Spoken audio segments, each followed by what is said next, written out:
Quand on regarde et surtout écoute le film Dune deuxième partie, on réalise l'impact que peut avoir la musique au cinéma. Son compositeur Hans Zimmer à l'origine des thèmes aujourd'hui devenus des classiques comme ceux de Inception ou Gladiator. Le Guyancourtois Christophe Duquesne n'avait jamais participé à la création de la musique d'un film.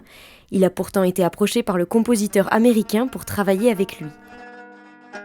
Je travaille dans le domaine de la musique synthétique, donc dans les compositeurs de films, le plus renommé sur la partie musique synthétique, c'est clairement Hans Zimmer, donc ça reste, c'est une référence totale.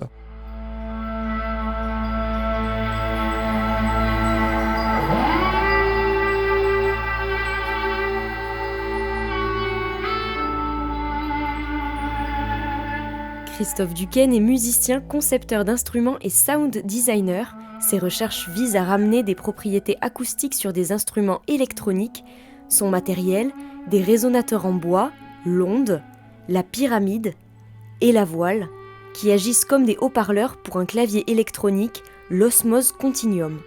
Sa spécificité, cet appareil réagit de manière sensible au toucher du musicien, des instruments qui intéressaient Hans Zimmer. Il aime beaucoup l'osmose au départ, et il avait besoin de quelqu'un qui sache en jouer et qui sache le programmer, faire des sons avec, et il aimait bien aussi l'ensemble de l'univers. En juin dernier, Christophe Duquesne a passé 5 semaines à Los Angeles avec une douzaine de musiciens, Hans Zimmer et 2 autres compositeurs, à travailler ensemble autour de la musique du film. Le réalisateur Denis Villeneuve exprimait ses intentions, partageait les ressentis des personnages de Dune. Comme des acteurs, les musiciens devaient tenter de traduire cela en musique. Ce qui a surpris et ravi Christophe, c'est que Hans Zimmer leur donnait carte blanche.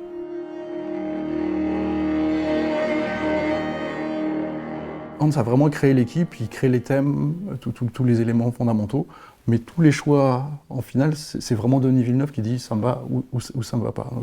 Et c'est un travail de filtrage, on propose de façon très ouverte, et on a Denis qui nous guide en disant voilà, c'est là que je veux aller, donc il nous oriente jusqu'à ce que ça corresponde à ses attentes. Une aventure humaine et artistique hors du commun où sa musique se mettait totalement au service du film.